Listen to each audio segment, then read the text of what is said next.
prison politics and peas balls to talk. How's everybody doing? Long time no see, but our podcast has been open and our lines have been open to the prisoners. Today, I talked to Lincoln, the CEO of Prison Politics, and he go, "Mom, that's for prisoners. That's for prison and prisoners." So, we get on there and make sure it has something to do with prison and prisoners. And then I was thinking today, watching different videos and watching the campaign for the elections, and I'm just saying,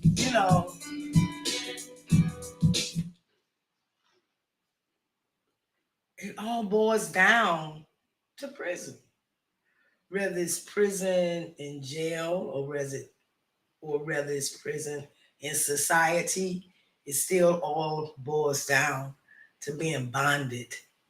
And today, the title, as you guys see, I have it, uh, Make America Great Again. Do we want a president that's going to make America great again, or a president that's going to make America great? Because when I really look at it, it's make America great again. When has America been great again? What is Donald Trump calling great again? When has America been great? But he says make America great again, like it's been great before. And what is his definition of being great? So I'm gonna share some videos with you guys to go back to see if we can find out what Donald Trump great is. And then I want to share a video with you guys to see the spirit and the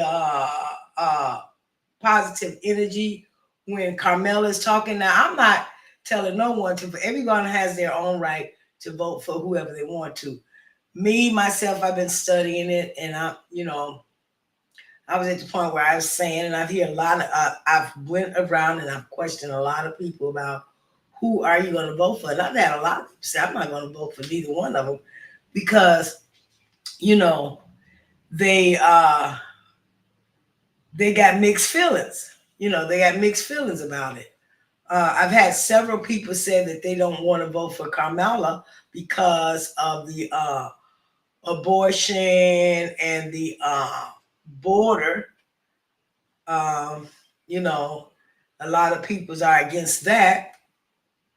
And some people say that, I'm not going to vote for a woman. That's their reason. And then a lot of people say, well, I'm not going to vote for Donald Trump because he's racist. And he wants to be the president of the United States so he can make things, the way they used to be. And is that his definition? They believe that's his definition of saying, make America great again. So a lot of people are confused about who they're going to, who to vote for. And a lot of people are saying that they're not going to vote. And, I don't know, but I believe everybody do need to vote, so we can get the right person up there. I even had some people, I even listened to a program where they were talking about they believe that it's God's will for Trump to be president. And that a lot of Christians are saying that Trump is chosen to be president. And this one guy was on an interview, and the young lady asked him, and she said, well, how could you explain to make it really, get into our mind that God has the will of Trump being president? And the things that Trump are saying, the things that Trump has done, she said, how does that mix? And he said, well, God could choose someone ignorant to do his work or to do his will. Um, the only thing I got out of that when he said that, well, God could choose an ignorant person to do his will. Okay, and he's like, he's saying it in a way, I don't know how he's saying it, but he's saying it in a way like, God could choose a person, ignorant person to do, what he wants done in this country. Well, if that's the case, I believe that then you're saying that if God's choosing Trump to do his will, what is his will? To bring the world to an end?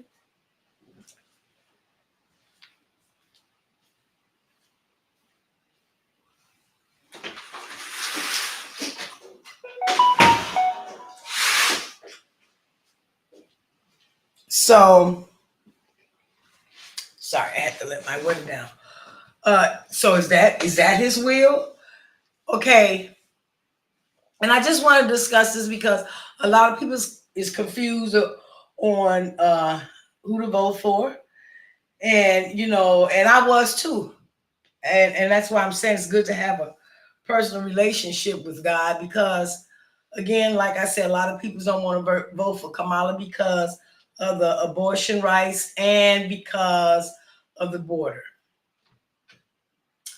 A lot of Christians looking at, well, Trump don't believe in abortions, and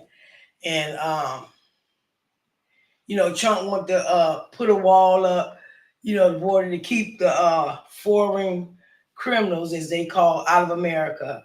I've had a lot of people say that, a lot of people that are agreeable with Trump on that. But then also, when I looked at far as the abortions with Kamala, Kamala's not God. She can't tell a person what to do with their body. Now, I mean, that's just godly. We all have a freedom. We all are acceptable to do what we please with. It's our choice what we do with our body. And I don't believe no man have a say so of it. And if you choose to do the wrong thing with your body, if you believe abortion is wrong, and that person chooses to do the wrong thing with their body and have abortion, that's between them and God, not them and the president. That's just the way I see it, and to me it makes sense. So if that's a baffling thing in your mind, I don't think we should go around and say, yeah, Kamala, she's with the she believe in abortions. That's, to me, that's not what she's saying. She's saying that people have a right. A woman has a right to choose what she wants to do, with her body or to her body. And I don't. And I'm agree with that. Shouldn't that's between me and God. What I do with my body, whether it's right or wrong, is between me and God, not between me and man. Okay, so I just wanted to also clear that up. Then, far as the border, our lines are open. I have our link up there. You're welcome to come on live, and join in with this conversation. And let's help make America great. Let's help make America great. I don't know about that. Again, like I said, I've never known when America was great. So that make America great again just does not fit my fancy. But okay, first the border. Okay, the border. Um, I'm gonna be honest. I did have some little personal feelings about the border. I was like, yeah, they letting all these Mexicans in here and they getting all the jobs. And I've had a neighbor granddaughter got killed by one, got stabbed to death. Come home to find out, you know, they had a criminal record and was over here and uh, experienced some bad things with some Mexicans. But it's just like any other race; they all are not the same. But a lot of people, way back. I tell you what, back like in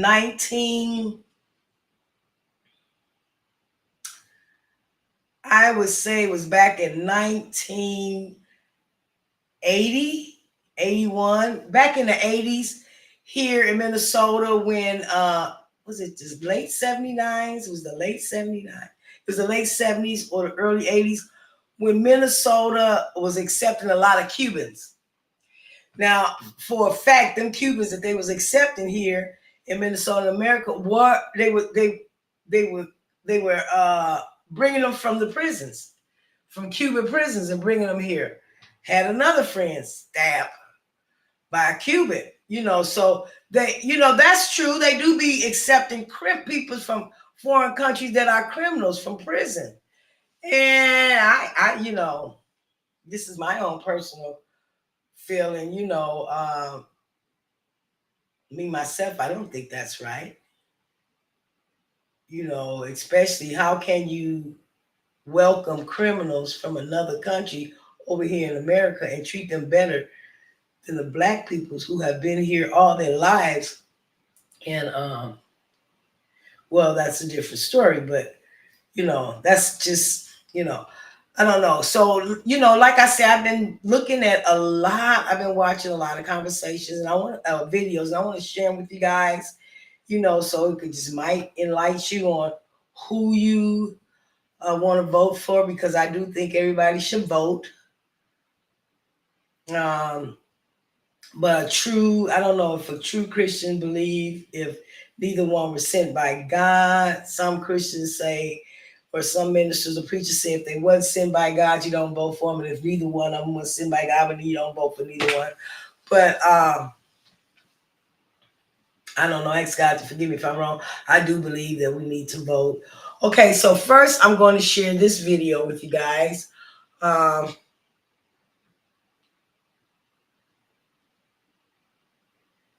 Let's see.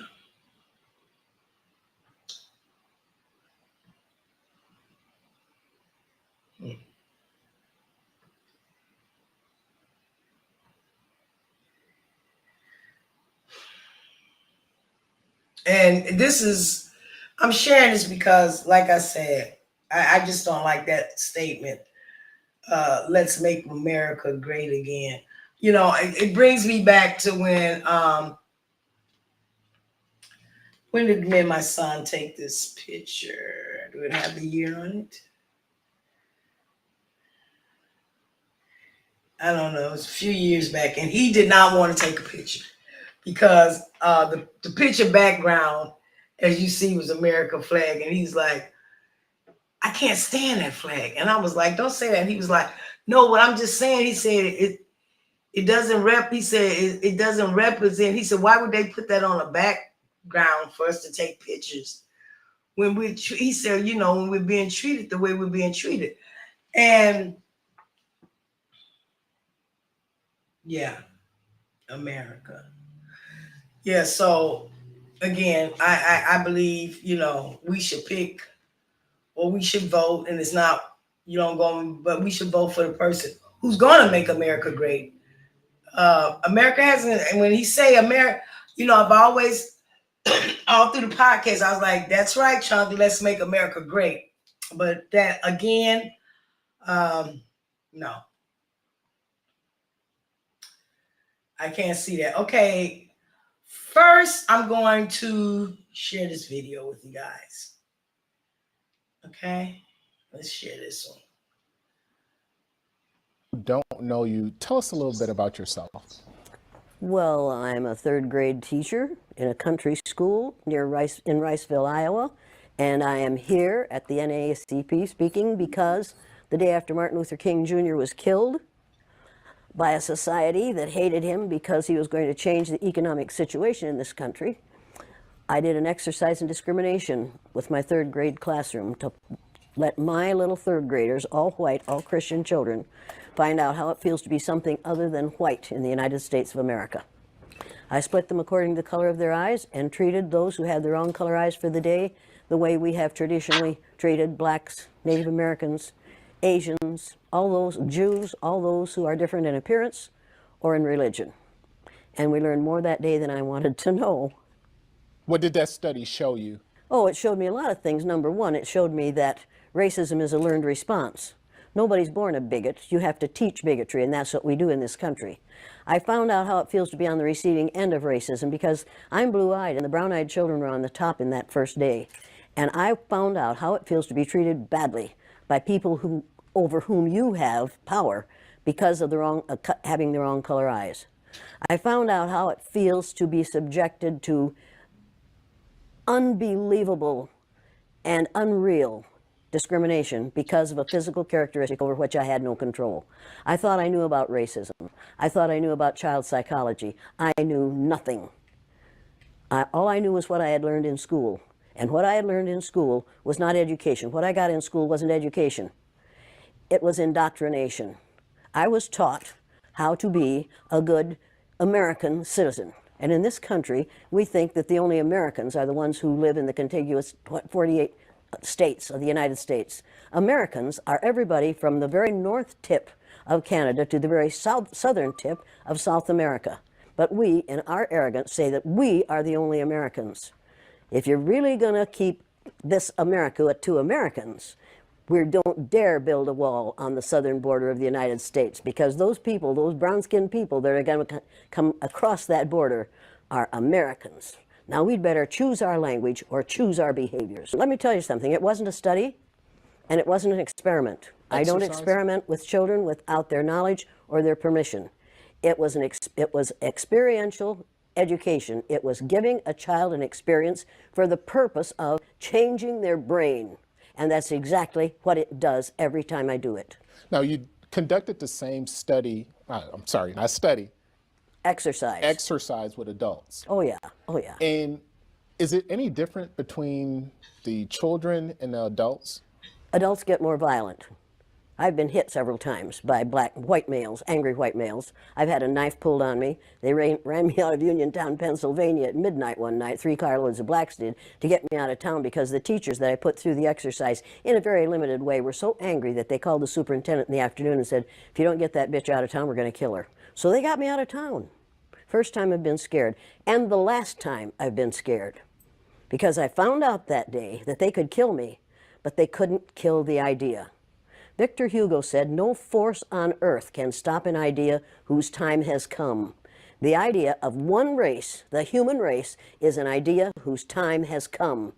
We are not going to be able to stop it no matter what they do. They can elect Trump after Trump after Trump, and that will not stop the idea that there's only one race on the face of the earth. It's the human race, and we are all members of it. You and I are cousins. Now, if you don't like being my cousin, that's too bad for you.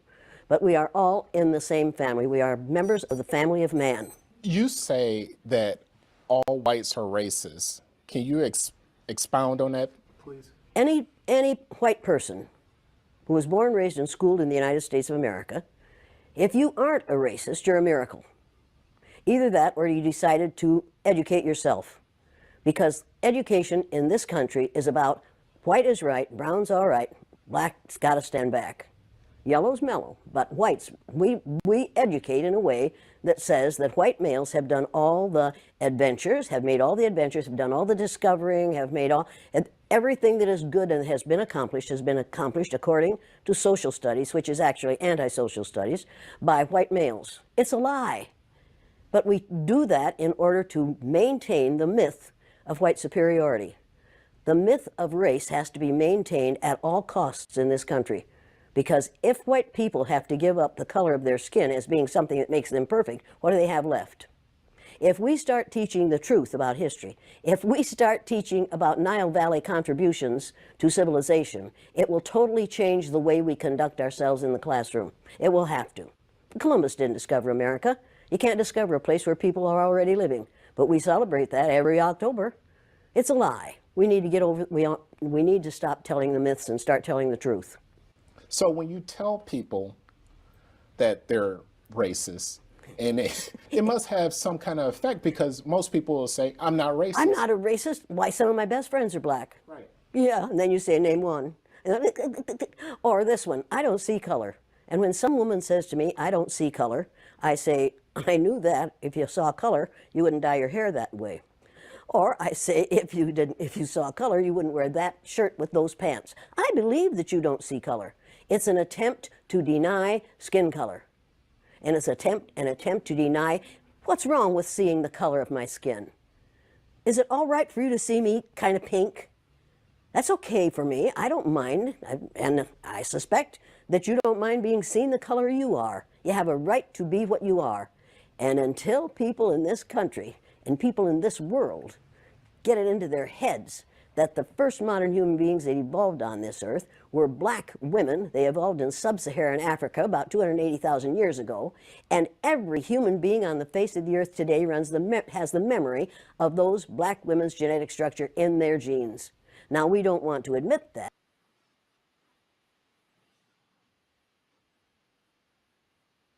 Reason or bad reason, they are.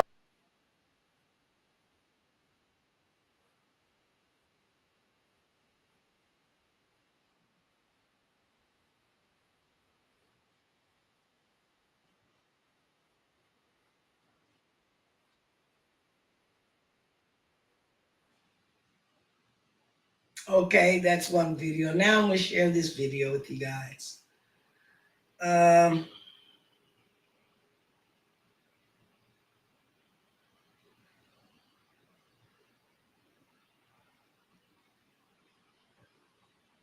discriminatory. The Reagan people were true believers. They really did not believe in the purpose of the Civil Rights Act or the Voting Rights Act or the Fair Housing Act. They believed that these laws were doing more harm than good, and they did everything in their power to gut them once they took power. President Reagan's civil rights record is often misunderstood and mischaracterized, sometimes innocently, more often not so. And when the record is mischaracterized, that's commonly called playing the race card.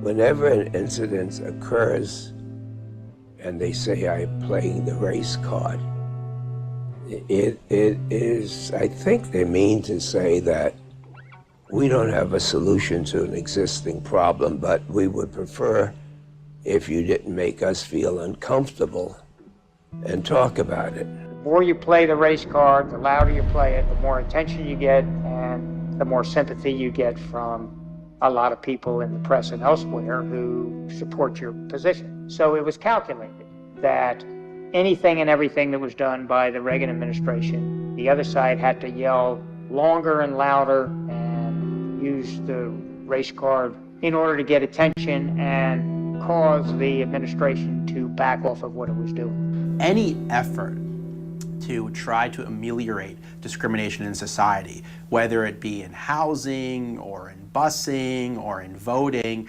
violated the supposedly colorblind ideals of the civil rights movement. And they either really believed that or they said it for political purposes because colorblindness sounded better than states' rights. But whatever the motive, the Reagan administration had a very different view of the civil rights laws of the 1960s than the Carter administration and previous administrations. His view of the Voting Rights Act was that he did feel there was a need to take a hard look at the need for extending it. His question, and he asked it, his question was, how long do you stay in the penalty box for a wrong that everybody recognizes was a wrong, but that had been righted? Much of what was going on under the Voting Rights Act was political, and very little of it was racial. If it's political mischief and not racial mischief, do you continue to keep states within the pre-clearance requirement?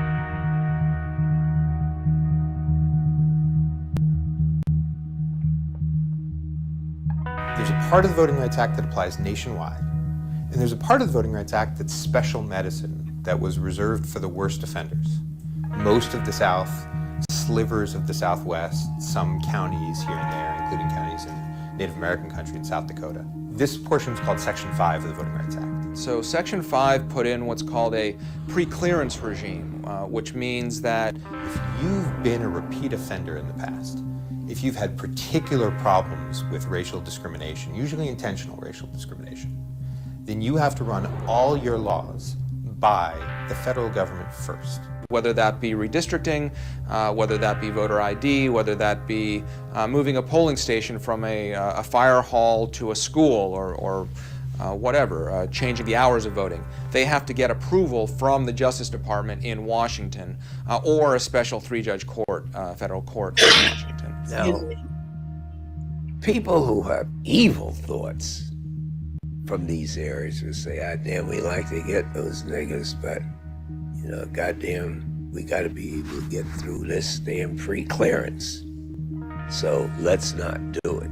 This was the most powerful tool the federal government had ever had in any sphere for stopping discrimination. The fact that you could block voting discrimination in advance was so powerful. Normally, when we think of validating civil rights, we think of lawyers bringing cases to stop stuff that's already in effect and already hurting people. What this pre-clearance regime did, what the you gotta check in with the federal government regime did, is it stopped bad laws before they took effect. And that With this pre-clearance. Okay. was the most Want to share another one with you guys. Just giving you some insight. Let the people decide. Okay.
Is very, very clear about honoring that Holocaust. So much so that Spielberg will probably make another movie.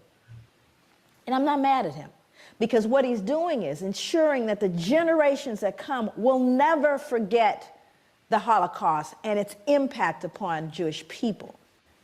You'll look at folks throughout the world, even Aboriginal folks in the United States, where more focus is being done on what colonialism has done. We've looked at Japanese internment. We've looked at Australian Aboriginal folks. We've looked at multi-generational impact of trauma on people who have had tragedies like the tsunami victims. We'll look at everybody.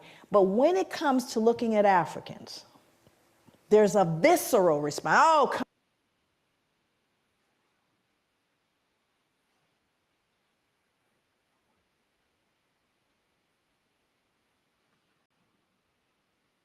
of slavery. You get so much pushback, but more importantly is why do you get the pushback? See, as a social scientist, I'm less concerned with the material, which I'm clear about. I'm more interested in why the behavior. Why is there such reticence at looking at this issue? And the answer is, when you peel back the layers of this, we peel back everybody's layers. Everyone gets naked in this room, and that's not always comfortable. It's also very comfortable to talk about the other's pathology. And the reason why I think that becomes important is so that when we begin to engage in this discussion, we don't find ourselves falling victim to the fear, guilt, all of that stuff that's not useful to anyone. It's not useful. This means we're going to peel the layers back. And while 246 years, as it were, in American history of American chattel slavery, starting with 1619 to the ratification of the 13th Amendment in the United States, we're looking at 246 years of American chattel slavery. And it's very comfortable, and I think to some degree people can say, you can't have 246 years of trauma and expect that nothing happened, especially when that trauma was followed by more trauma, especially given the fact that there was never a point of healing. Not difficult to do the math here. This is not deep and philosophical. It really makes sense. But you know what else is true? You can't have 246 years of folks engaged in a traumatic experience that were white that went unaffected. That means everybody has been affected and infected by this thing. So that's the part that gets uncomfortable, because it's usually okay to look at the other. We're going to look at everybody. This is going to be one where we really show the elephant in the room, and only for the purposes of recognizing that unless we do so, none of us can heal. This is not a process that any of us can do individually by ourselves. This is a collective process. And so therefore, we're all going to be engaged. And it's not just a pointing of fingers at anyone. It's recognizing that you and I, all of us, have been impacted by historical multi-generational trauma. Now, let's look at it very specifically. When we look at trauma in its very, clinical sense, my background, clinical psychology, understanding what trauma is, people can experience a single trauma, one trauma, indirectly, meaning that they didn't have to be present for the direct trauma. Meaning, say for example, you all heard about 9/11 and taking down the buildings in New York, right? Yes? 9/11. Everybody in the world got told about that. Matter of fact, I think everybody in America got diagnosed with post-traumatic stress disorder as a result of that. But I would submit to you we were traumatized long before that. But there were individuals that were at ground zero, and I know them. My niece was in one of the buildings. So she decided, while she was in one of the buildings, they kept telling her, just stay where you are. They kept saying, stay where you are. We think people should stay where they are. She said, and everything in her mind said, get out. So she got out. Matter of fact, she leapt over the security guard to get out of the building. And it's a good thing she did. But during that time, there were people at ground zero, for example, like my niece. And there were people who watched it on television. And then there were people in other countries who heard about it. So there are varying levels of understanding around this trauma that happened in the United States. There were people at ground zero, were there, saw folks falling out the sky, got videotape footage of it, watched it on television, invited folks over and drank beer. Not traumatized. No trauma. There were people maybe in another country, in Brazil, saw it on television. in psychotherapy right now. Can't get on planes, on medication, and people talk softly to him twice a week. So the variance in terms of those who are traumatized by a traumatic event and those who are not, we're unique as individuals. Everybody's not traumatized by a traumatic event, whether it's direct or not. But when we start talking about chattel slavery, we're not talking about one trauma. Hello. We're not talking about a specific event. We're talking about generations of Podcast. We've trauma been up. with no intervention. You ready for him? Based on what I know about sugar plantations, tobacco, and the Caribbean, what I know about American chattel slavery and the plantations there, does anyone right now ever recall mental health assistance Okay, Pooh to said slaves? please extend the car for. Anybody remember sending in a therapist after I sold off your son, daughter, raped folks? Thank you, Mom. At any point? Yeah, that's good. Never. Second question. After slavery was officially over, now you're free. Anybody remember any therapy then? We know it's been rough, it's been deep for you, it's been difficult. We're gonna do a little group therapy. Anybody remember that? That would be no. Number 3, after slavery officially ended, both in the States, in the Caribbean, the British ended, do you remember whether or not trauma continued? Did the trauma continue for people of African descent? I need to know. Okay, so now let's do the math. Hundreds of years of trauma, no treatment. Freed, more trauma, no treatment. What do you do the math? Do you think there may be residual impacts of that trauma? Of course there is. It didn't end, friends, and it hasn't ended yet. So I think on one point, African people and people of African descent are extremely resilient. Matter of fact, I think we're a miracle. Far be it for us to pathologize or to look and cast this idea of weak and sick people. Oh, on the contrary, I'm profoundly resilient because we've done everything we've done thus far with no help, with not even the ability to have this discussion. As though it were possible, we escaped injury in all those hundreds of years and the years that follow. So this kind of journey I'm going to take you on is going to be one that really gives a perspective on what this trauma was, what it looks like, and clinically, what is post-traumatic stress disorder? What does it look like? Now, let me give you a little snapshot. We'll get into it in more depth a little later. But post-traumatic stress disorder, if in fact you are diagnosed with that, again, remember, direct or indirect trauma, here are some of the symptoms.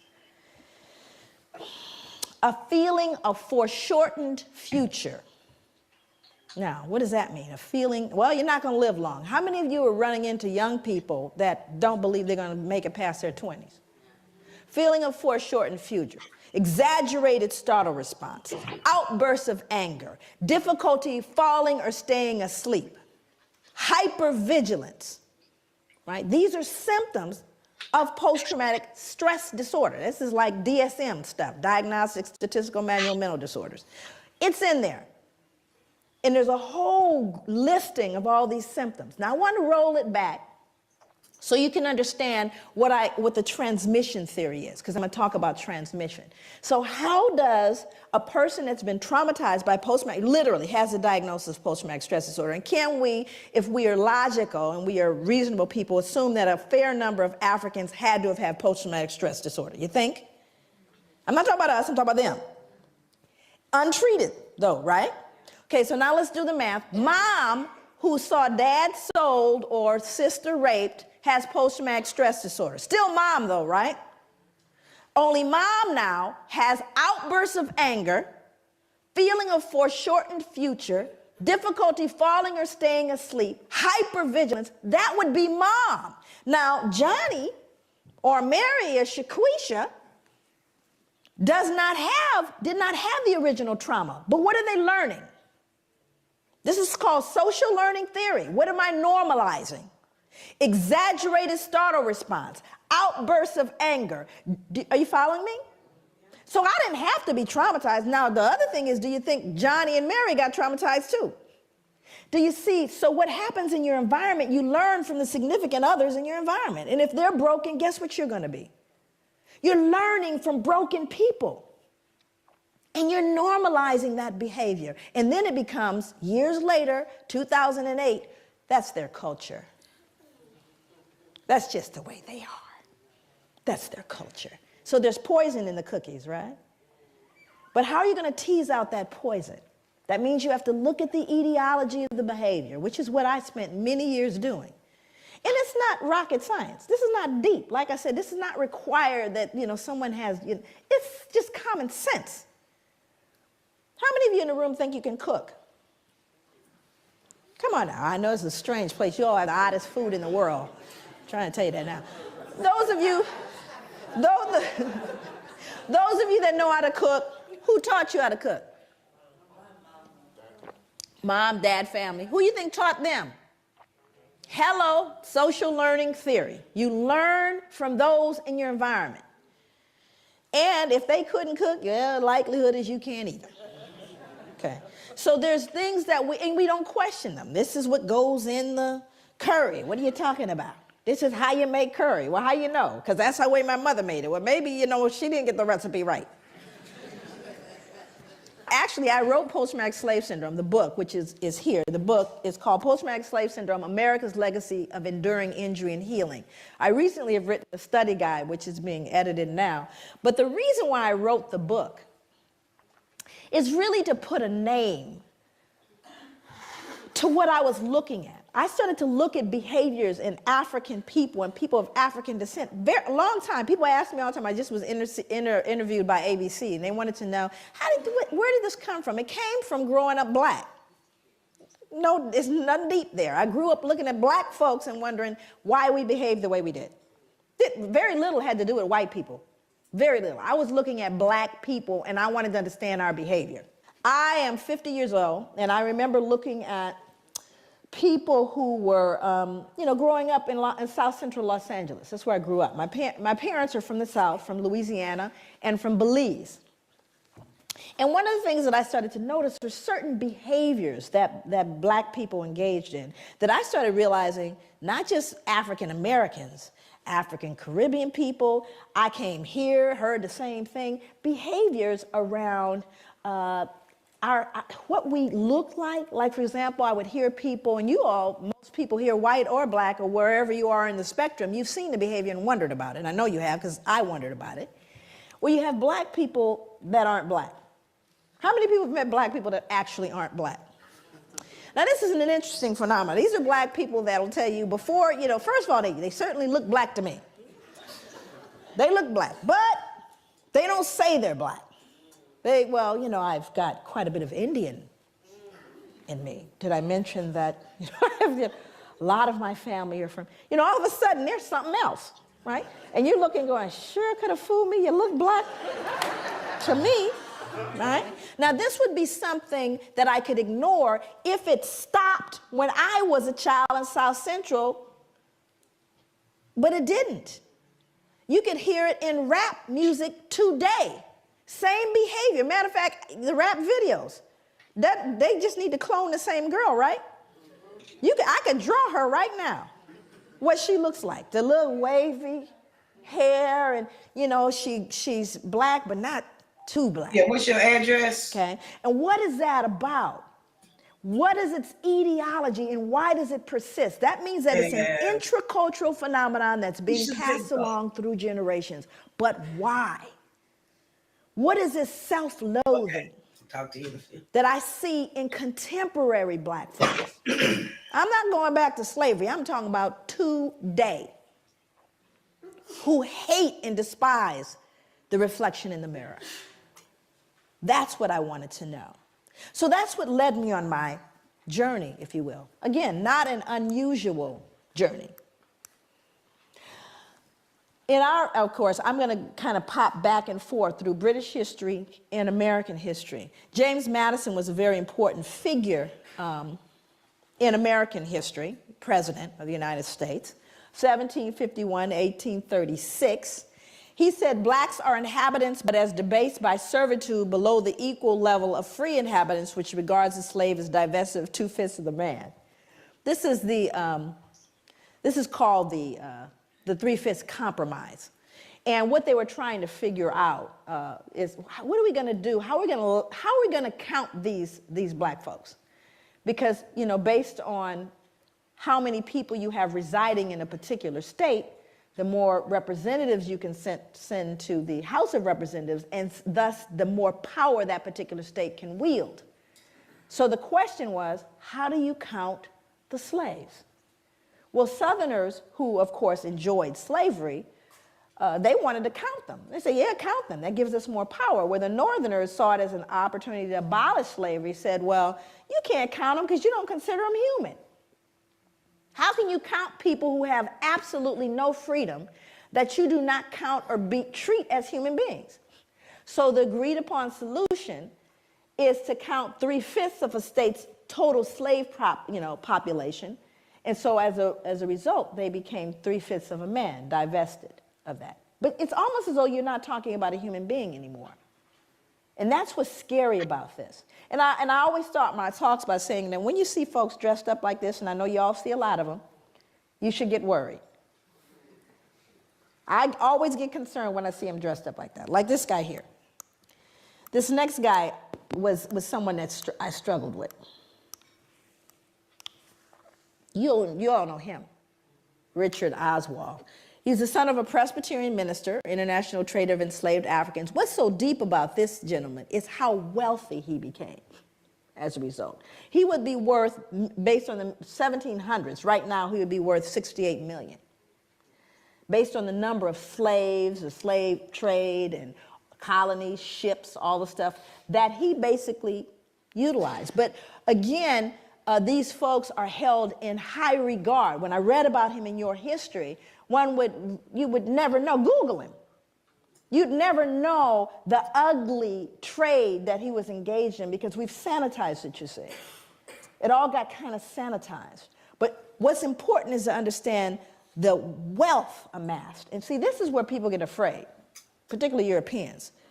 This is where the whole, oh my God, dare I say the big ugly word, most folks are afraid of, because we don't really care too much about the healing stuff. Go on and get better, you people. But don't try to touch the resources. That would be reparations.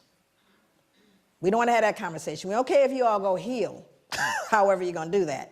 But let's not talk about the reparations story. But when you start looking at the wealth amassed, and then you got to look at the Church of England. It gets real ugly, because then you start realizing what is a foundation for the Church of England. Folks that blessed the slave ships. And then, of course, and this is interesting about John Newton, because we all know about, the first thing you hear, John Newton, what's the next thing you hear? Amazing Grace. John Newton, Amazing Grace. Well, let's figure out what happened before he got Amazing Grace. He said slaves are lesser creatures without Christian souls and thus are not destined for the next world. Now, what becomes important about this kind, and you'll see it both in American history as well, there is this kind of dehumanization of African people. Because you got to ask yourself this question: how do people who deem themselves superior, who see themselves as the civilizers, who recognize themselves as what we call manifest destiny, the white man's burden of civilizing all the rest of the races, how do you reconcile being the superior being and engaging in barbaric behavior? What that produces is something called cognitive dissonance. How many people are familiar with that? Cognitive dissonance is really thinking discord. It's when you begin to feel conflict between what you believe or understand or hold to be true, and you are then faced with behaviors, either in yourself or others, that conflict with your fundamental belief. It produces cognitive dissonance. Human beings don't function well with cognitive dissonance. You must remove the cognitive dissonance in order to function. So in order for people to perpetuate slavery and to perpetuate that whole system that lasts for centuries, you had to remove all dissonance associated with it. Can't be anything wrong with me. Certainly isn't us. We're the civilizers. We're the superior. So it must be them. Oh, yes. Well, you see, they don't even have souls. Now I can go to sleep because I'm not really dealing with the human being. Are you following me? Okay, let's see what else he said. He said, when the women and girls are taken on board a ship naked, trembling, terrified, they are often exposed to the wanton rudeness of white savages. The prey is divided upon the spot. Look at the choice of words, the prey. Resistance or refusal would be utterly in vain. And then he says, I sinned with a high hand. Yeah, and then he wrote Amazing Grace. Okay. So it's really important to understand that hand in hand with the behavior was a mindset that is so damaging. You see, I call it the secret. Not the secret that everybody's been talking about, that secret. This secret is the kind that makes you sick. How many people here are in mental health, have done direct mental health treatment with folks? If you've done you know that the secrets make us sick, yes? Isn't it the secrets that cause people the pathology? Right? How long have white people had to hold this secret? How long and how many generations had to stop and pretend Grandpa didn't do what he did? That the wealth we enjoy was not on the backs of some of these little girls. Think about how long one had to keep that secret. And the only thing you could do is either pathologize the other. It's all their fault, because it certainly wasn't great-granddad. Look how well he dresses. Do you understand what I'm saying? So when I say that this pathology goes hand in hand, I kid you not. Then you have science. And whenever we are in a process of trying to legitimize things, it's so amazing. You know, people always say this to me, even black people, when they hear about post-traumatic. Because you know it's not correct unless you can count it and measure it, right? Science is the final. It is the number one. If you can say it's scientific, then you basically trump everything else, right? Science determines reality. So if we can scientifically assert a thing to be true, then in fact it is true, because it's scientifically proven. It's a scientific fact. Matter of fact, that's what people will tell you when you try to say to them, I don't know if I agree with you. You know, it's scientific. It's a scientific fact, what I'm saying here, right? Which somehow makes it what? True. And it's also in a book. Now let's do the math. It's in a book, and it's scientifically proven. Did anybody here realize that recently we lost a planet? Anybody know what planet we lost? How you lose a planet?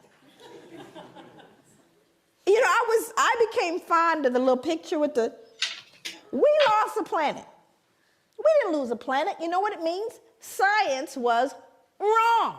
Now, have they ever said, you know, we were wrong about that planet thing? No. It's called a paradigm shift. So let's go to science. And I think it's important that we do.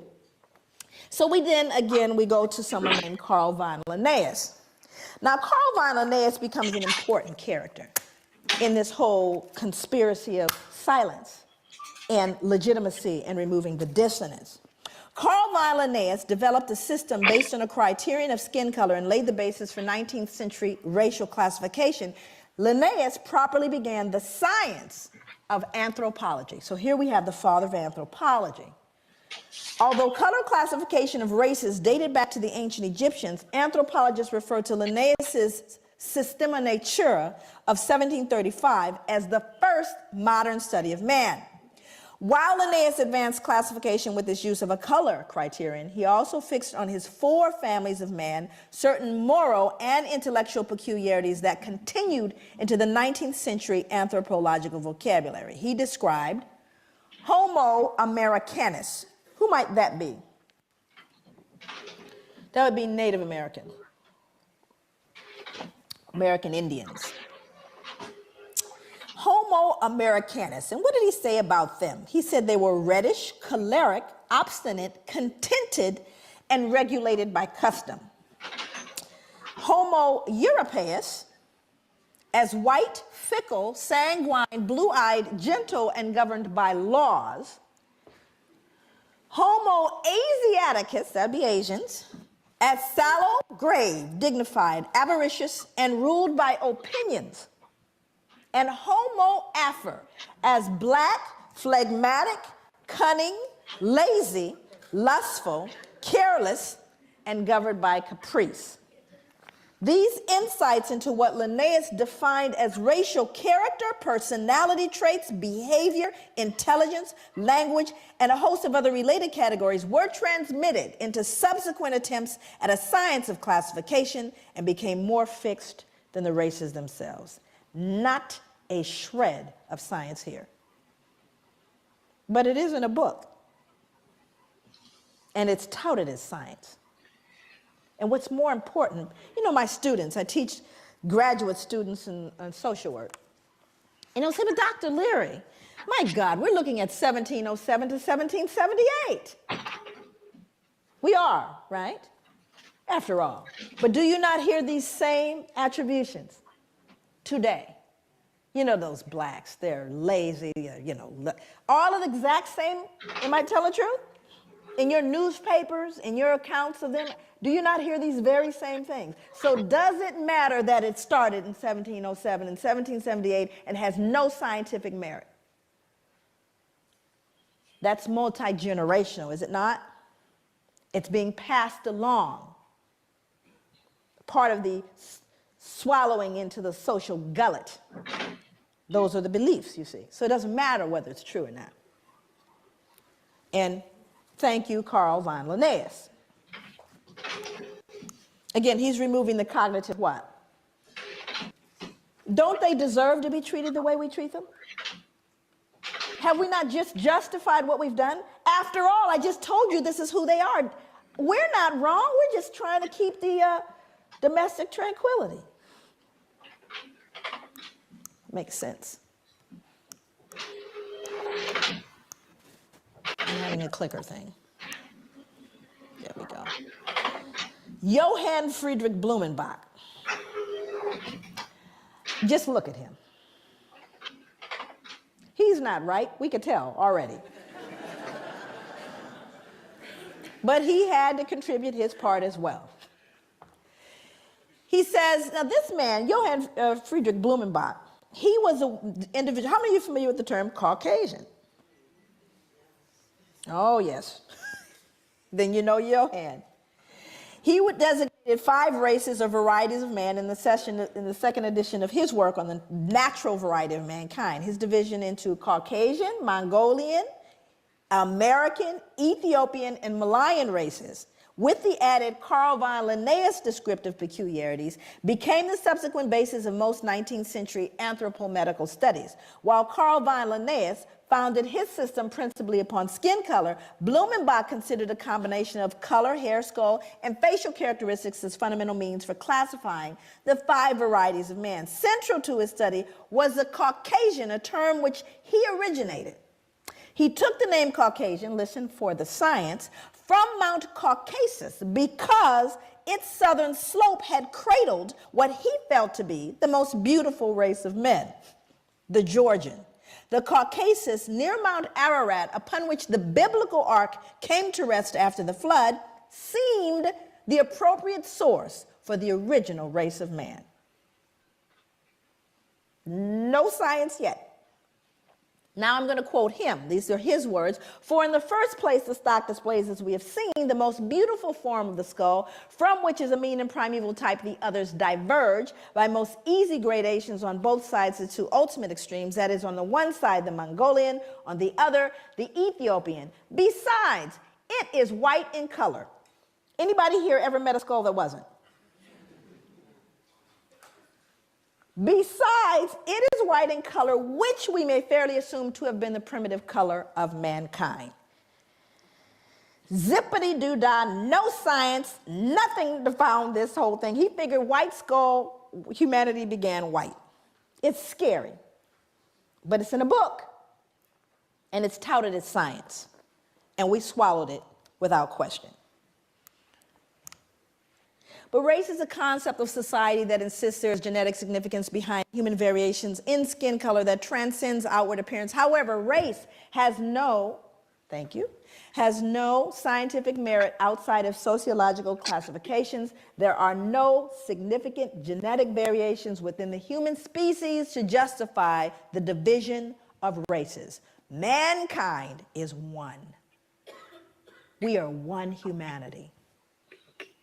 Isn't it a shame that we are still debating that in 2008? But the reason why we continue to debate it is we still try to reconcile the ugly stuff that we've never dealt with.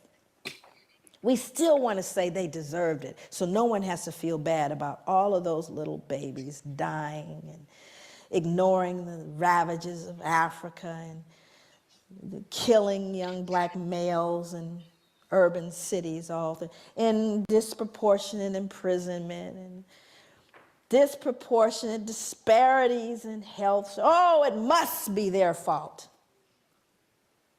How do you reconcile it? You see, rather than deal with it, we just continue to try to justify the behavior. Thomas Jefferson, you all know him? Yes, he's one of my favorite people, actually. I close out my book with a soliloquy from Thomas Jefferson. I actually end my book with it. Because Thomas Jefferson made a statement. Here's a man highly regarded in the United States. I mean, there are more statues of him than probably anybody. And he made a statement towards the end of his life. He says, "Indeed, I tremble for my country when I consider that God is just and that his justice cannot sleep forever." You see, it haunted him to his grave because Thomas Jefferson knew. He knew what would happen. Matter of fact, he predicted exactly what we're dealing with today, what happened between people of African descent and those of European descent. Predicted it. He was a bright man. How do you reconcile behaving in such a barbaric way? Well, let's see what he said. He said blacks smelled bad and were physically unattractive.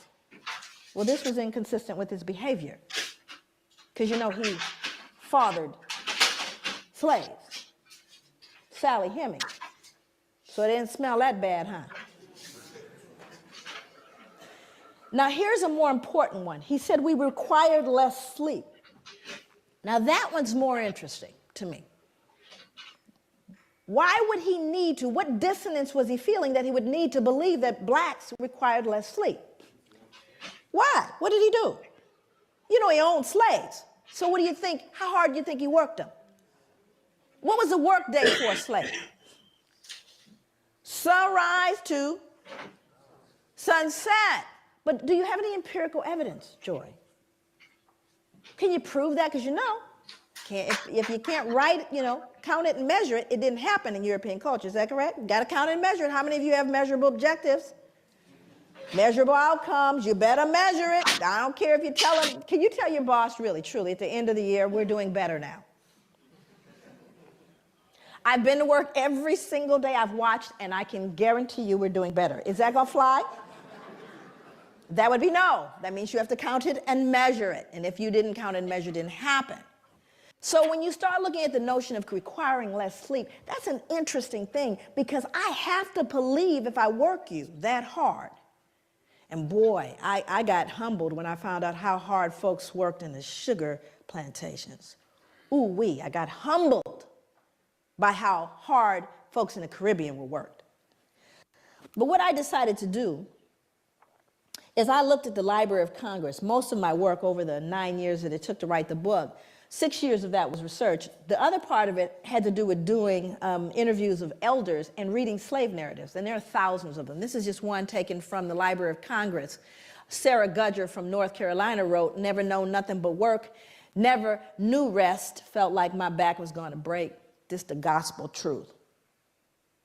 Then I looked at what happened in the sugar plantations. And this was amazing. One final set of grim numbers underlines the way slaves on sugar plantations like Codrington, was a plantation in Barbados, were systematically worked to an early death. When slavery ended in the United States, slaves imported over the centuries had grown to a population of nearly 4 million. When it ended in the British West Indies, total slave imports of well over 2 million left a surviving slave population of only about 670,000. More than twice as many slaves were shipped to the island of Jamaica alone than all 13 North American colonies combined, the Caribbean was a slaughterhouse. In fact, the reason why there was more importation of slaves to these plantations is because they died so frequently.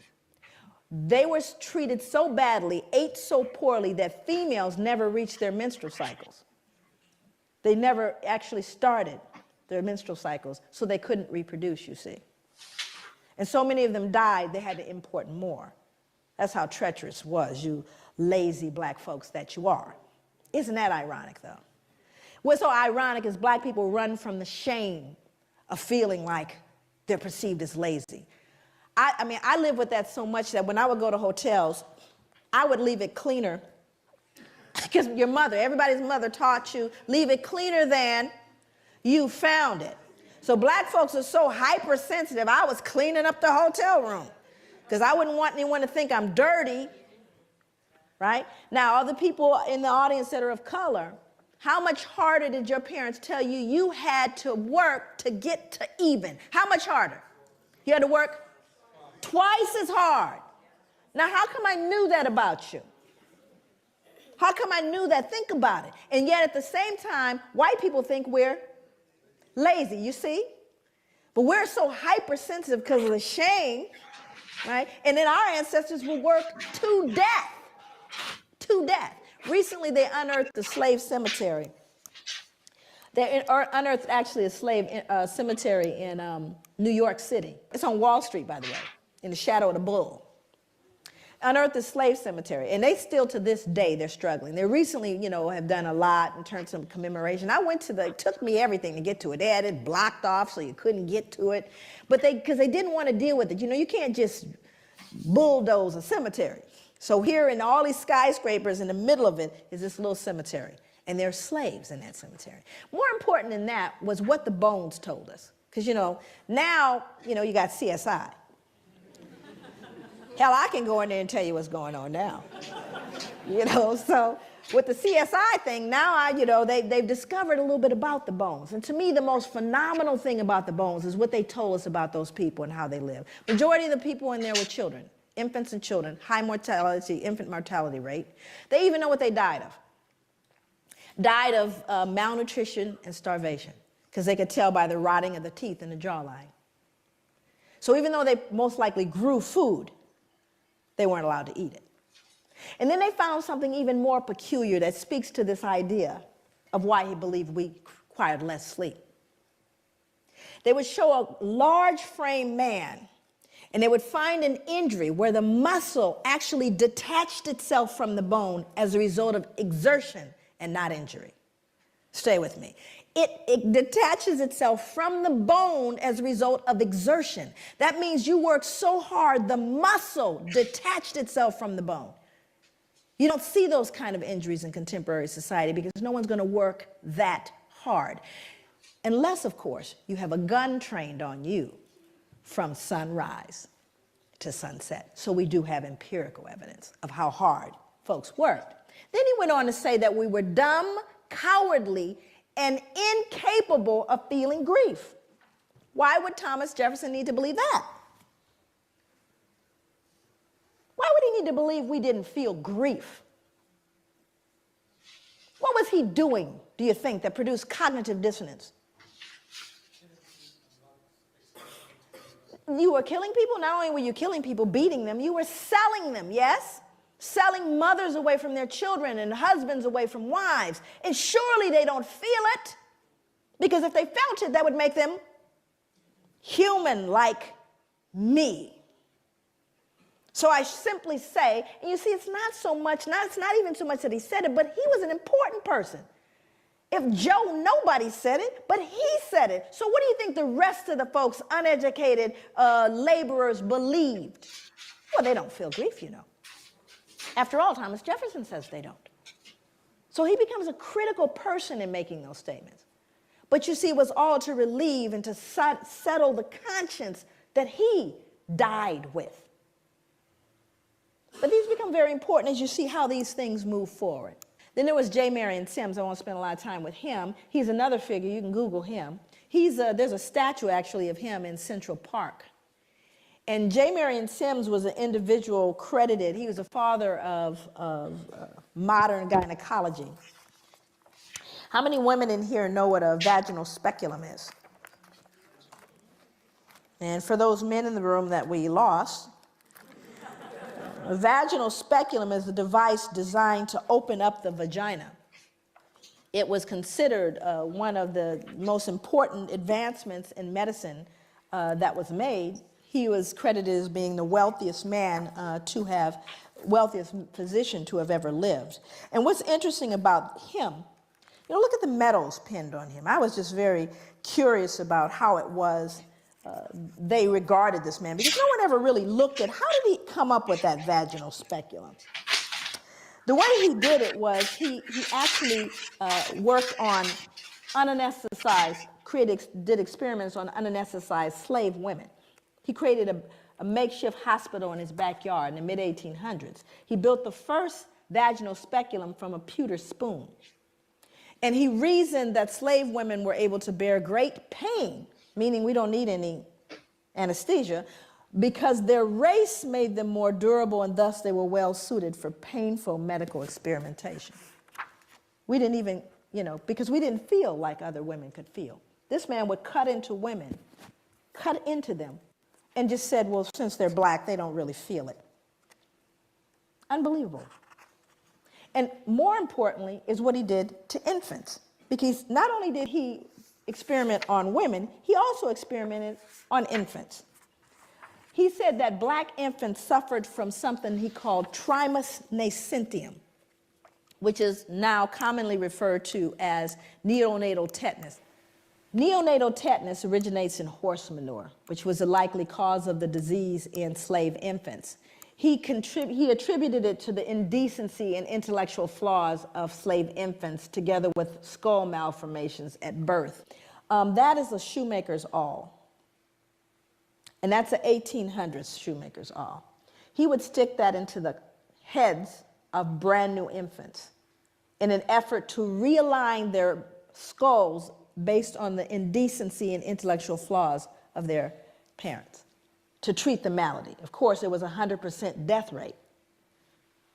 But that's what he would stick in the head of a baby at birth.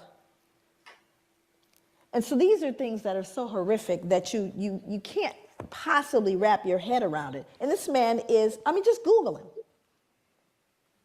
And I think to myself, if I were up here in front of you right now, and this is going to become very important as I move into the other slides.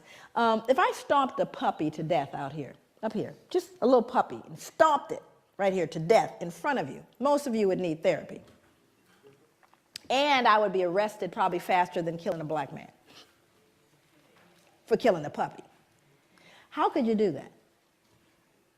Do you realize how much dissonance you have to remove in order to stick that into the brain of a child? More importantly, the child can no longer be human. Are you understanding what I'm saying? The reason why he could do it is they weren't human. They didn't even feel pain. That's what this man believed. Now, you may look at that and go, those are horrific things from the past.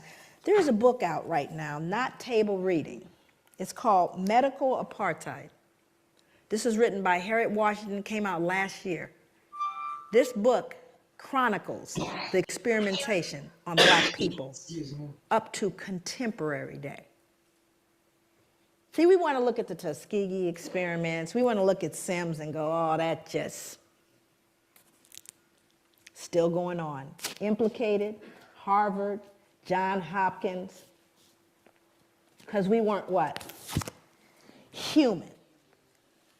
So that dehumanization is something that we really got to appreciate went on for a long time. Can you go back?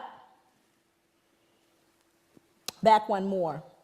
No white could ever rape a slave woman. The regulations of law as to the white race on the subject of sexual intercourse do not and cannot, for obvious reasons, apply to slaves. Their intercourse is promiscuous. We've now justified raping black women because they can't be raped. We aren't raping them. They're promiscuous by nature. So we can't do it. Forward, one more. The fact that white men could profit from raping their female slaves does not mean that their motive was economic. The rape of slave women by their masters was primarily a weapon of terror that reinforced whites' domination over their human property. Rape was an act of physical violence designed to stifle black women's will to resist and to remind them of their servile status. These become important instruments that you look at. And I want to give you some statistics as it relates to American history. By the mid-1800s, there was over 600,000 mixed-race children born. 600,000. How many of you know what miscegenation is? Miscegenation is an illegal marriage between people of different races. Actually, it was very profound here. That it was illegal to marry someone of another race. So when you consider the fact that one of the greatest issues and one of the number one reasons why black were lynched, beaten, and imprisoned had to do with the fear that they were going to rape whom? White women. Now the numbers, I mean, we're talking about pure numbers alone. It was who being raped? Okay, it was black women being raped, but they can be raped. Let's advance forward. Before we get into the Casual Killing Act, the Casual Killing Act was written because of the number of people who were killed while being corrected. Okay. And if any slave resists his master, owner, or other person by his or her order, correcting such slave, and shall happen to be killed in such correction, it shall not be counted felony, but the master, owner, and every other person so giving correction shall be acquitted of all punishment and accusation for the same, as if such accident had never happened. So that means that if you happen to be correcting someone and you beat them to death, you know how hard it is to beat someone to death? I mean, I thought about that. I said it happens so frequently that they created a law so that you wouldn't feel any what?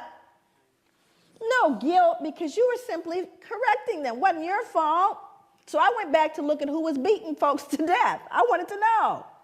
And it was white women. White women were beating black children to death. That's who was being beaten to death. But it wasn't her fault. She was just correcting them. You see, what we do is we rob ourselves of our own humanity when we refuse to look at this stuff. We rob ourselves of our humanity. And that's what people didn't know happened. Going forward, one more. Then you had the mental health folks. This is how we got in. We got in to try to fix it. In the early years of the 19th century, a physician named Samuel A. Cartwright argued that two particular forms of mental illness caused by nerve disorders were prevalent among slaves. One was drapetomania, which was diagnosable by a single symptom: the uncontrollable urge to escape from slavery. So now what we've done is we've now pathologized your desire to be free. Must be something wrong with them. Keep trying to free themselves. And again, it would be funny if it weren't in journals.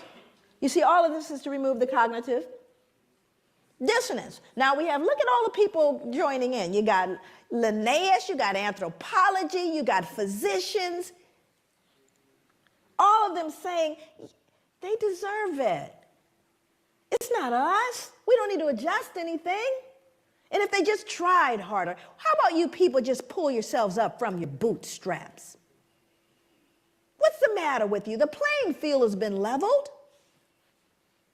Well, we're going to see if, in fact, it's been leveled. Or is that conjecture? Move forward. Now, I want you to look at this photo very closely, and I want you to see who's in it. More important than the man hanging, because you got to understand the lynchings that occurred in America happened after slavery, not during. Thousands of lynchings happened after slavery, because this is a reaction to white fear of what we would do once freed. But we didn't create a vigilante group to take out white people, but they did create a vigilante group to take us out now that we're free. See, that happened after slavery. They were called the what? The Ku Klux Klan. They don't wear hoods anymore, they wear suits. But they're alive and well all over the world, even here. So, look at who's in the picture. I want you to look at this little girl in particular. You can't see her closely, but she's actually grimacing, like smirking. Now, remember, let's go back to the puppy concept here.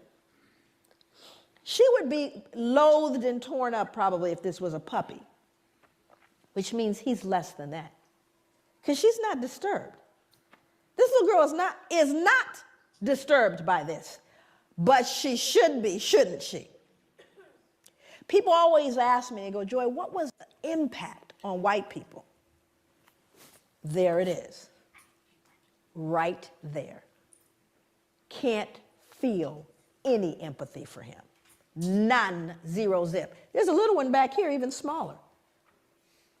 Because whatever she's been taught or told, socialized to believe, makes him no longer human. That's the greatest danger to white people, is that they can't feel it. And there's a reason why white people can't feel what we're talking about. My God, what would you then feel? It's tough. So I've got to believe, oh, it's all over now. It's not my fault. I don't benefit. It's not a big deal. Let's move on. It's not all of those things. But we don't say that to Jewish people. I dare you. But you have to understand, when you unearth this one, that's what we did to our children. Let's move forward. This is a similar photo to the one that is used in Denzel's movie. Now, and again, most important, this is a man that's being burned. Also, I won't read the depiction, but there are newspaper accounts of this. It's written in a book called 100 Years of Lynching by Ginsberg. No pictures, just newspapers that say not only did they burn him, they decapitated him, cut him into pieces, and used parts of his body as things to put on mantles. So people would say, get me a tongue, would you, or a liver, a little crisp, so I could put it on the mantle. Now, again, I want you to look at the folks. I want you to look at who's here. We're not talking about the toothless, big gut, hooded wonder, are we? We're looking at plain old, common, dressed up folks. They're squeezing, please, I want my picture taken. Are you following me? This is somebody's cousin, uncle, somebody. And the ability to do that, dehumanize this man and rob them of their humanity all at the same time. All at the same time. That is the most dangerous, treacherous thing that could happen. What did Hitler do? He dehumanized human beings, put babies in ovens. Anything that robs us of our humanity is a danger to everyone. And that is what's going on with people of African descent all over the world, because not only did it get done here, but who did we tell the entire world we told these people don't deserve any value? Everyone wants to be American, not y'all. But when we go, I mean, I literally go to countries all over the world. America sets the standard, and thank God for what happened later. Let's move forward. So a lot of people start saying, well, y'all got free, right? Y'all are free, everything's fine. Because see, whenever you talk about post-traumatic slave syndrome, people get locked there. So there's a myth that after slavery ended, the playing field was leveled. Was it? Remember, all the lynchings occurred after slavery. That wasn't during, after slavery. So you had black sharecropping. Now, we didn't get a lot of black history in our schooling. I have 4 degrees, and 3 of them advanced degrees. Never did I get black history. I got about 2 pages of black history, and one page was a picture. And there was a picture of the little folks with the cabin. You probably saw the same picture. It's a little cabin, the little guy on the porch with the banjo, little children running, frolicking about, eating watermelon, right? Everybody happy? And we certainly need little Mary and little Johnny to believe that they were happy. The slaves were happy people. And they had a nice place to live. Because we couldn't have them feeling cognitive what? Not little Mary. She can't start questioning what Grandpa did. So I want you to see this, because those are leftover slave quarters. He's a sharecropper. So now let's go back and take a look at sharecropping. Now these are folks that were slaves, no longer slaves, decided I'm going back to be a sharecropper on the same plantation that I was enslaved. Why would you do that? Let's move forward. Here's why. Because when you did try to leave, and you go north, because you're free.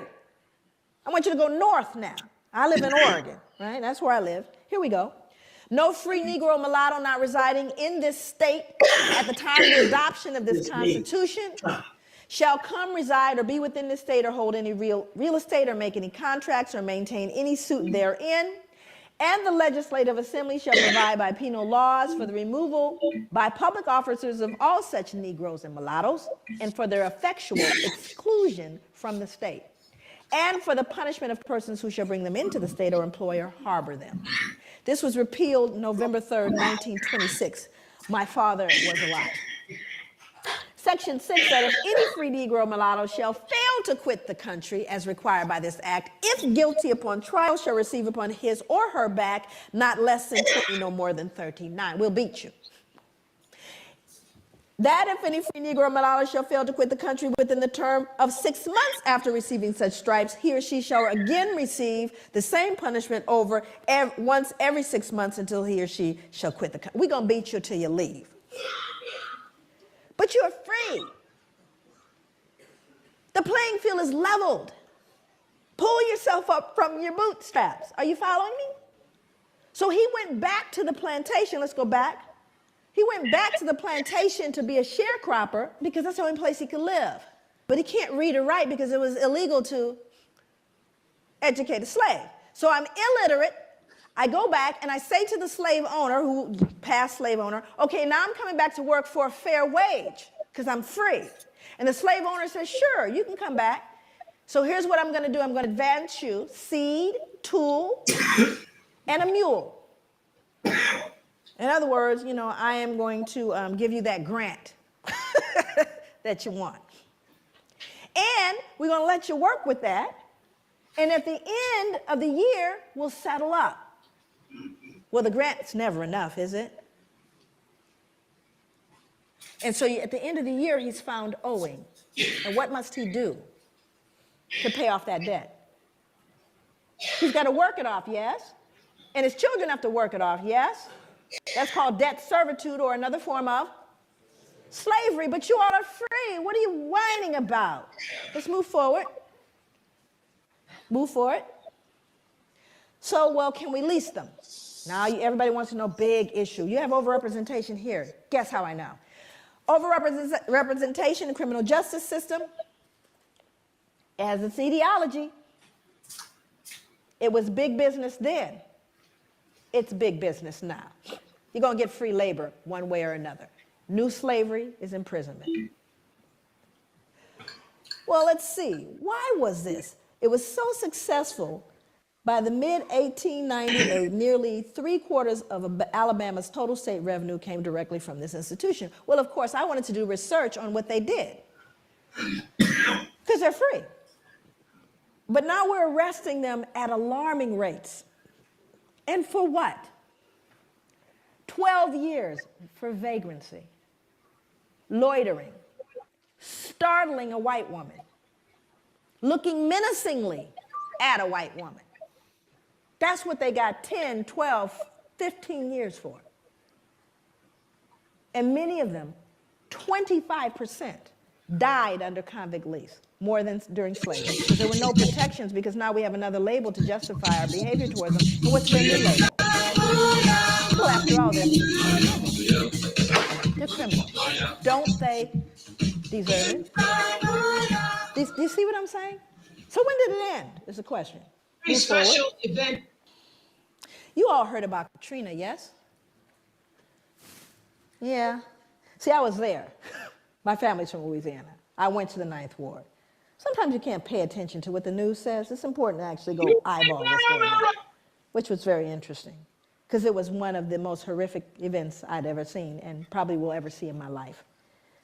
Well, black folks were just simply treated differently. Did you notice that? Here's the good news about Katrina. Everybody noticed it. So all the rest of the world where we learned, send us your poor, your huddled masses yearning to breathe free, your democracy, your equality. They said, what happened with that Katrina thing? all that stuff y'all talked about. Well, let me read this. This is from Associated Press, taken straight from the newspaper. In the front, actually, the top part here is actually a woman, but they think it's a man. Anyway, it says, a young man walks through chest-deep floodwater after looting a grocery store in New Orleans on Tuesday, August 30th, 2005. Same body of water down here, excuse me. 2 residents wade through chest-deep water after finding bread and soda from a local grocery store. Now, same event, same water. White people, black people. We've told you what you see now. That removes your what? Dissonance, because these people can't be perceived as looting. They're white people. White people don't loot. Now, the truth of the matter is, I don't care what any of them are doing. It doesn't matter, but I'm going to still the social conscience by letting you know, don't forget, this is a looter. Matter of fact, what you last heard was that they were looters and rapists. Did you not? So don't they deserve it? That wasn't back in, I don't know, slavery though, was it? Now we're going to kind of move into operationalizing that to look at what is it, how do we begin to connect that behavior, that history to what we're dealing with and what you're dealing with right now and what we're seeing. And very often people say, well, is everything post-traumatic slave syndrome? Obviously that would, trivialize all the work.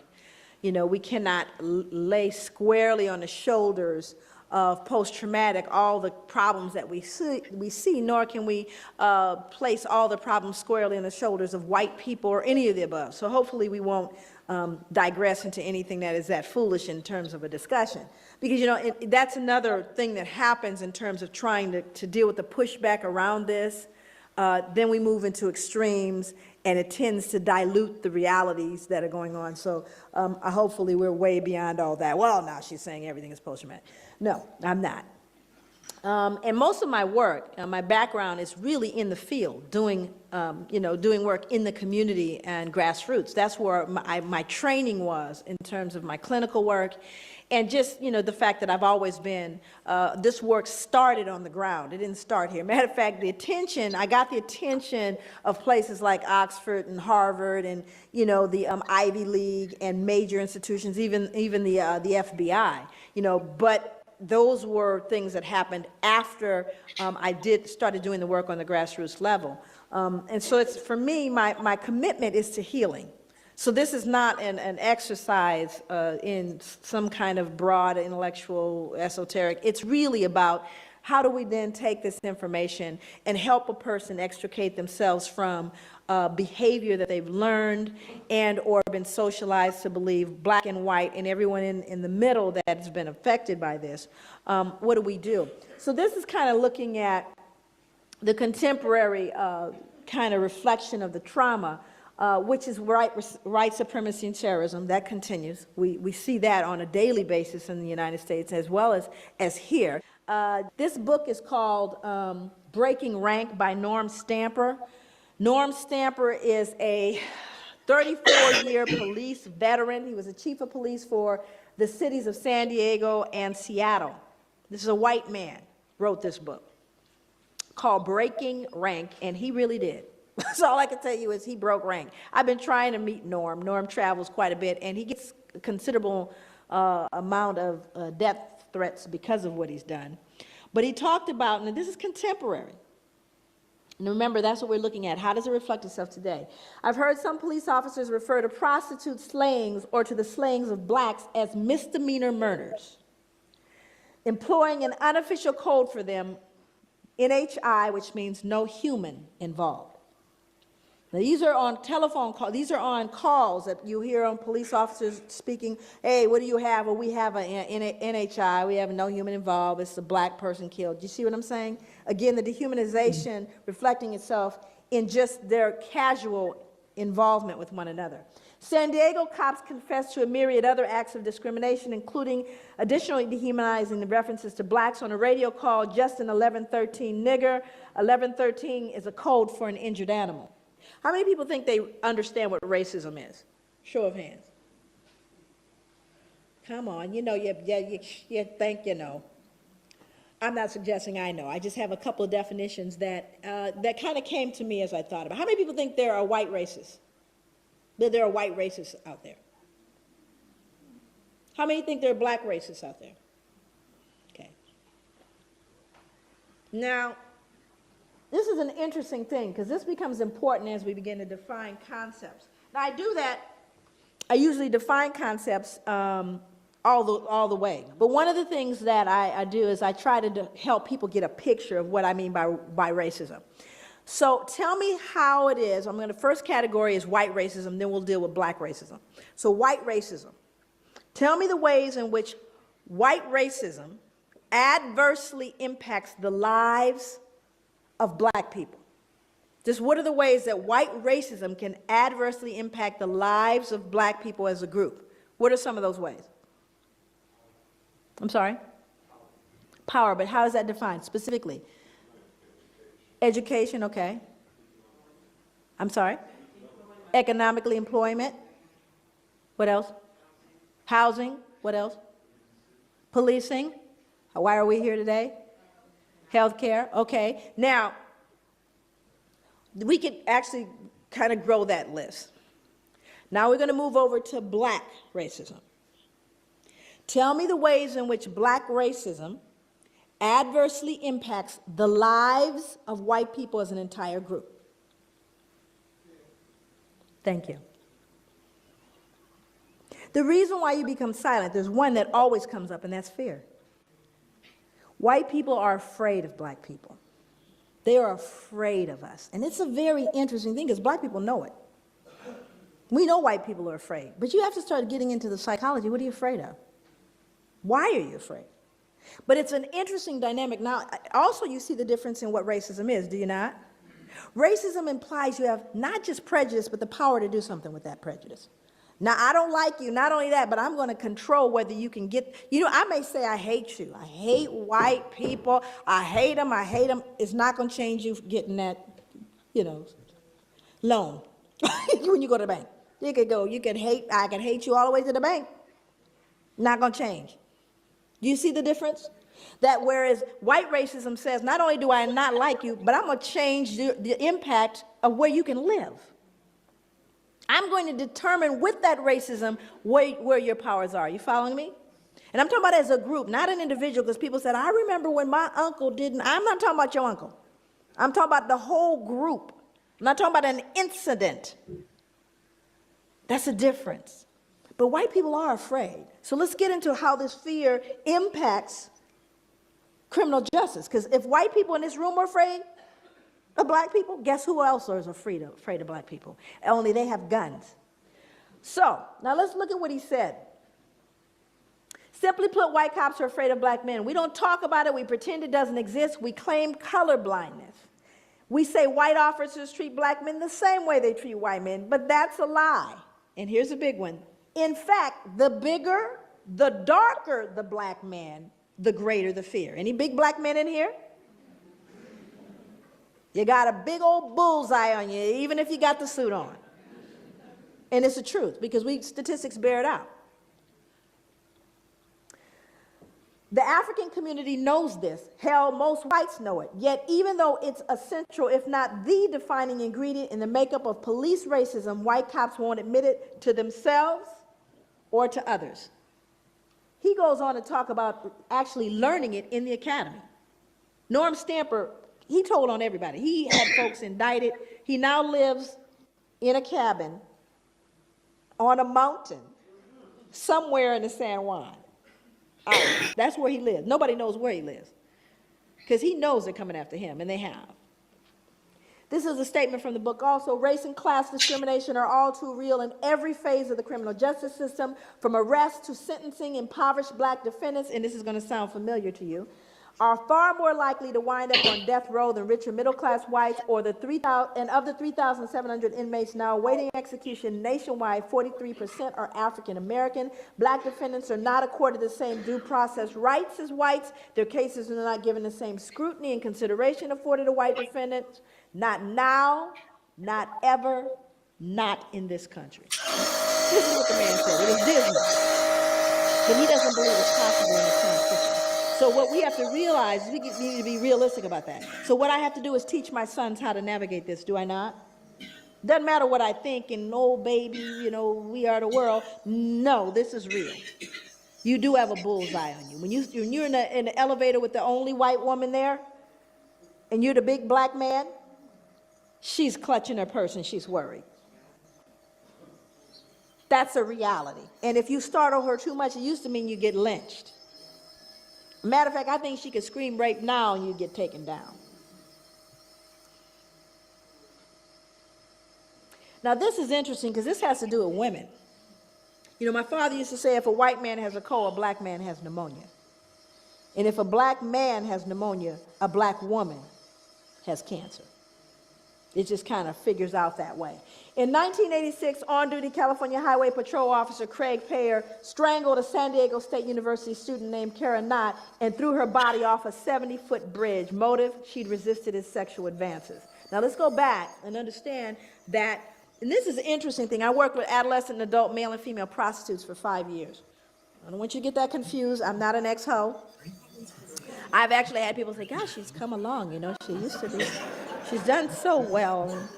So somehow when I say that, people think I've never been in the life. Okay, I work with adolescent, adult, male and female prostitutes as a case manager counselor, okay. And during that time that I worked with folks, it was very interesting to see the perspectives and the behaviors and the attitudes that people had about prostitutes. I mean, when folks want to be, if you want to start off as a serial killer, just go kill the prostitutes. Nobody cares. But they don't even CSI don't investigate the prostitute slayings, right? But when we begin to see what's been happening with particularly women of color, you know, just historically, women of color have been fodder for white men. Now, what started in the backwoods or in the cabin with the slaves, it never went away, you know. And I want to speak to this because this is a tough one to swallow too.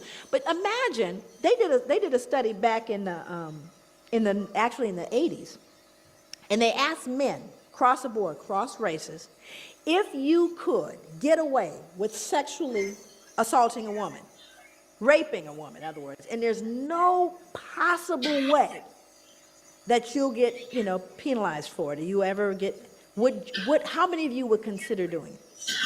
This is just regular Joe, go to work with the kids. 70%. 70. Said if I could do it, I would do it. Imagine being able to do that for a couple hundred years with impunity. Imagine, you don't have to worry about, you know, you talk about pedophilia and all that. Imagine being able to buy that. And then you could beat it to death too and get another one. I know it's tough to wrap your head around, but what happens to an appetite created like that? Where you could rape a black woman anytime you wanted to, and it wasn't considered rape because she was promiscuous. Hundreds of years. We're not talking about a few years, hundreds of years, protected by the law. No moral, you could go to church, it was all good. Where do you think that went after slavery ended? It didn't go away because guess who's the number one? You got folks who are pimping the women, and then you got the ones that are buying them. And who's buying them? Same middle-aged white males between 35 and 60, married with children. 5 years I work with them. These are the Johns. Still are the Johns. And still are getting hold of some of that black body. Are you following me? This is really important to know. It just mutated into something else. So now we have to figure out a way within the legal perspective to deal with these women who are out of control. My cautious guess is that 5% of America's cops are on the prowl for women. Women? Okay, I got one more video to show you guys, and I'll return this evening so we can finish this discussion, so we can but if you guys want to finish watching her, this is Dr. Joy DeGury Leary post, and she's discussing about post traumatic slave disorder. And the reason why I was showing this video, reason why I'm showing these different videos is to help us decide who we're going to vote for and help us to see what's going on in our society and in our world. To see what's going on in our society, see what's going on in our world. And again, it's just that, you have to ask God to intervene into everything that you do. You must. It's a must that you ask God and the Holy Spirit to intervene into everything that you do. And let the Holy Spirit, God, lead and guide you. Don't let man lead and guide you. Let God lead and guide you. But I was just showing these videos, not to be insulting, nothing like that, but just to, just to really see, or to try. I'm just trying to understand, what do Trump mean by great again? What greatness of America? What greatness of America was there in the past that's not here now? That's my question. And please send me a comment and tell me what your answer is. Make America great again. What again is he talking about? I want to know. I truly want to know. And maybe I've missed over something. Maybe I've overlooked something, or maybe I didn't see something, or, maybe it was great before my time, before I came here. But again, what is his greatness? What is his greatness again? And this is why, again, like I say, this is why I'm showing you these videos to show you, back in 18th centuries, 1919, 1920, 1930, 40, 50, 60, it wasn't no great, and I got one more video to share with you guys, as she was last speaking on, Dr. Joy. Dr. Joy was last speaking. You need to get concerned. 5% of any police department, in other words, there are folks who become police officers because they're predatory. That's why. Think about it. We know where pedophiles go, don't we? You go where there are children. Thank you. So we got to understand, police officers, plenty of them are twisted. And I've worked for the last 20 years with police officers. Trust me. I'm always concerned about someone that deliberately wants. Okay, so with that in mind, like I said, you can finish watching her. Her name is Dr. Joy, and she's good. I'm going to show you one more.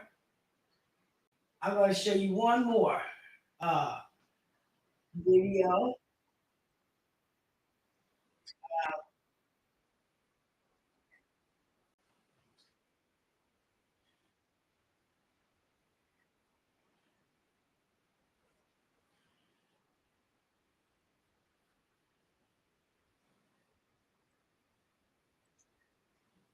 Ryan Callahan, frustrated.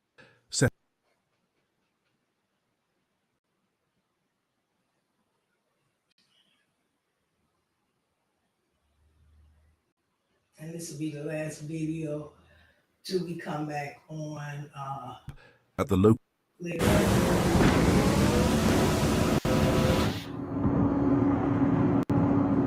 FBI field office. It meant less excitement and more paperwork, but it also meant he could be there for Jasmine without the constant worry of his undercover status being compromised. The neighborhood's reaction to Marcus's true identity was mixed. Some were in awe, others felt betrayed by the secrecy. But as time passed, most came to understand the necessity of his discretion and appreciated the sacrifices he had made to keep their community safe. In the weeks that followed, life in Millbrook slowly began to find a new normal.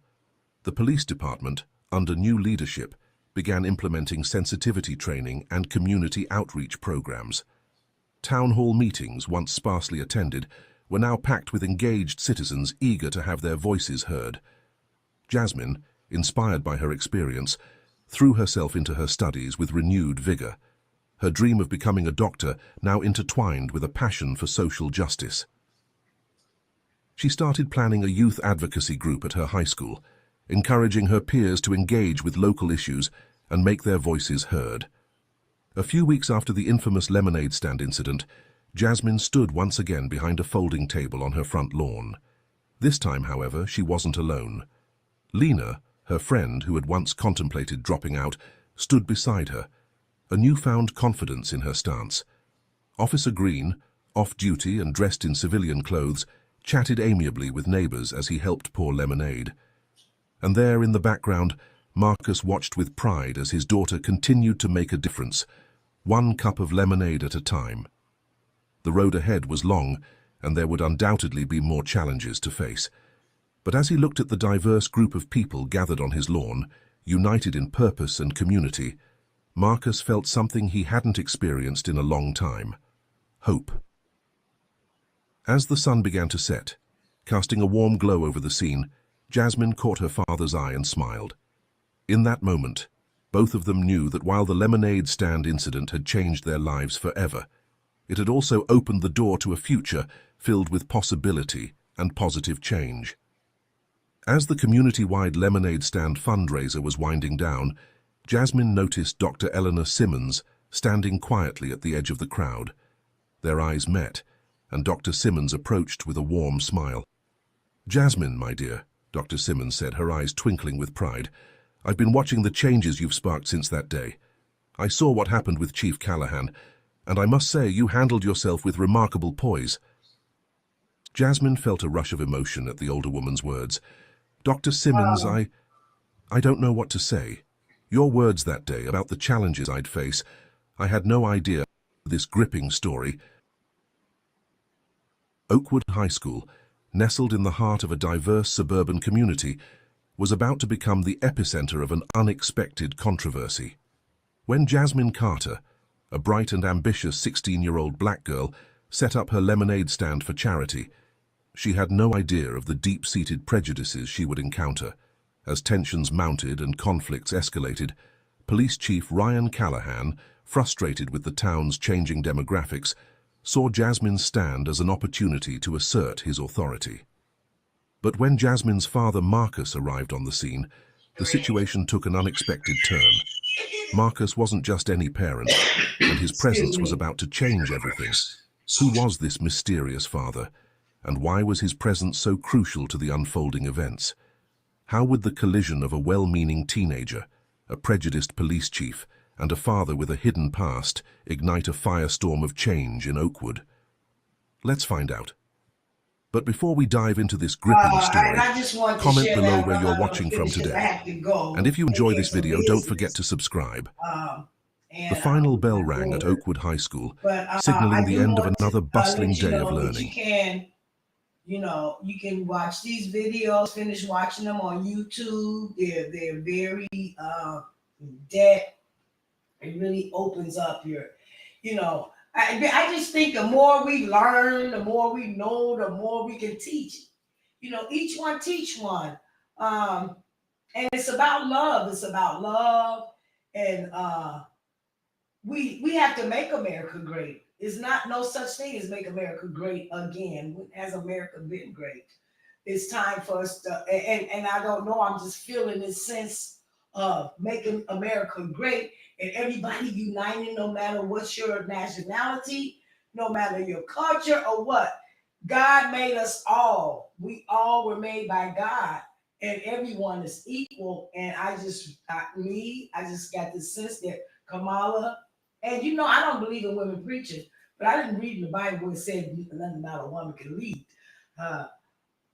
If it's in there, show it to me. But I don't believe in women preaching, but leading. That's different. And let's turn. I just believe if Kamala get in there, it'll turn the White House into the President House. The White House. Seem like that's for white people. The black, if they change the Black House, that's for black. No, let's just change it to the President House. And that's just something I wanted to throw in there, because I always wonder why was it called the White House, and the black slaves are the one that built it. But I was watching this one video that this guy was showing. What's the president name? They used to be a cowboy. What is his name? What's the president? his name?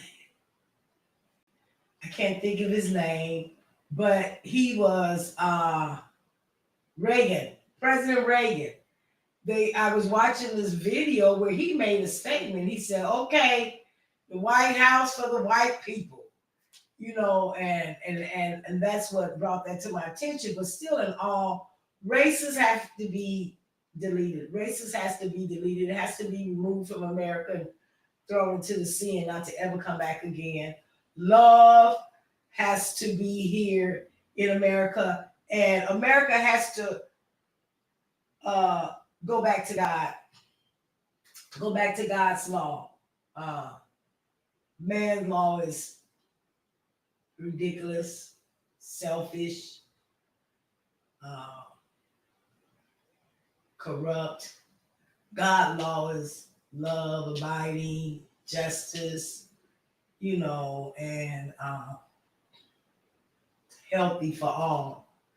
So again, I'm going to return this evening. I have some business to go take care of, but you guys just think about what I was talking about today, and please send me some comments or text or send me an email and let me know where your mind at first this election. Let me know what you're thinking, who not, you know, not, some people don't like to tell who they're voting for, but just, you know, I want to hear from the people. Everybody have a voice. I just want to hear, what do you want America? What are you, when the president, when we do get another president, what are we expecting of this president? What are we expecting? How are we expecting America to change? Is we expecting America to be the way it was 20, 30, 40, 50, 60, 70, 80, 100 years ago, 1,000 years ago? Or are we looking for a change? And what does Trump mean about make America great again? What is his great again? Please send in your comments and answer that question for me right here at Prison Politics. These walls could talk. Hey, you know, Lincoln created this podcast for prisoners, and he said, Marv, it's not about prisoners, you know, gonna get on there. But, like I said, it is because this is why a lot of young black men are, oh my God, teenage girl killed.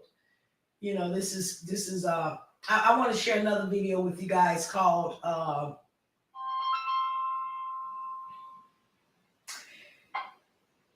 it's about, hello, this is a free call from, it's about what's going on. Anyhow, I love you guys, and join with me this evening, and I have a call for a prison that I'm going to take. Love you guys. Peace be still.